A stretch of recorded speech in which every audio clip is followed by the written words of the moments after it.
दिया गया था। उधर बड़ी खबर आई वेस्ट बैंक में मचे बवाल से जुड़ी। वेस्ट बैंक के एक इलाके में इस वक्त हालात बिगड़ गए जब फिलिस्तीनी कैदियों के जेल से छूटने पर जश्न मनाने की कोशिश की गई, जिसके बाद इजरायल की पुलिस ने उन लोगों को ऐसा करने से रोक दिया, जिस पर गुस्साए फिलिस्तीनियों ने इजरायल की पुलिस पर पथराव शुरू कर दिया। यही नहीं, उन्होंने जमकर आगजनी भी की।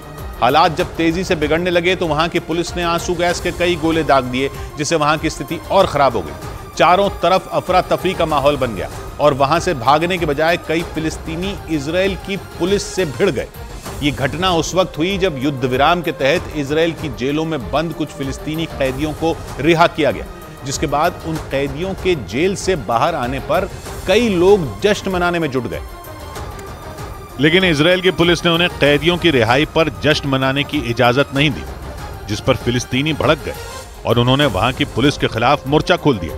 हालात बिगड़ते देख इजरायल की पुलिस ने हवा में फायरिंग करने के साथ ही आंसू गैस के गोले दागने शुरू कर दिए।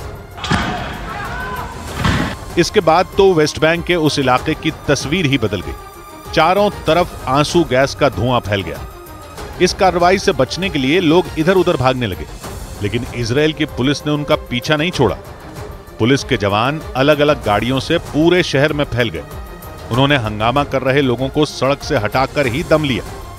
हालांकि इस कार्रवाई में कई लोग घायल भी हुए, जिन्हें अस्पताल में भर्ती करा दिया गया।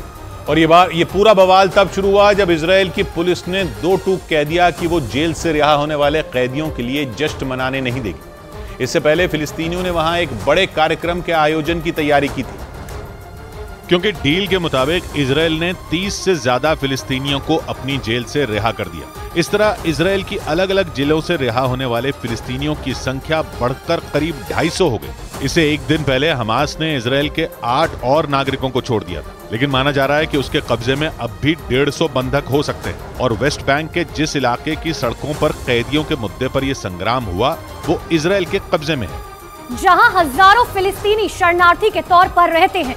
हालांकि इजरायल और हमास की जंग की शुरुआत के बाद से ही वहां तनाव बढ़ गया है। इजरायल की सेना अपने कब्जे वाले वेस्ट बैंक में लगातार छापेमारी कर रही है। उसे शक है कि गाजा पट्टी से भागे हमास के कई लड़ाके वहां छिपे हो सकते हैं, जिसके लिए इजरायल की सेना ने गाजा पट्टी के साथ ही वेस्ट बैंक के कई इलाकों की भी तलाशी शुरू कर दी है। जिसे देखते हुए फिलिस्तीन ने यह आरोप लगाना शुरू कर दिया कि इजरायल वहां भी जंग की तैयारी में है, क्योंकि फिलिस्तीन का आरोप है कि इजरायल की सेना वेस्ट बैंक के अलग अलग इलाकों में अपनी मौजूदगी बढ़ा रही है।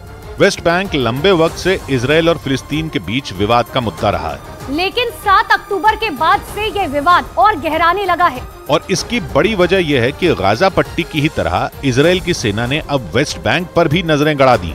माना तो यह भी जा रहा है कि वहां का जेनिन शहर गाजा के बाद जंग का नया मैदान तक बन सकता है। एक दिन पहले ही ये खबर सामने आई कि इजरायल के सैनिक बख्तरबंद गाड़ियां और बुलडोजर लेकर इस शहर की घेरेबंदी में जुटे, और जिस तरह उन्होंने गाजा पट्टी का हाल किया, उसी तरह आने वाले दिनों में वो जेनिन शहर को भी तबाह कर सकते हैं। इजरायल की दलील है कि वो हमास के लड़ाकों की तलाश में वहां अभियान चला रहा है।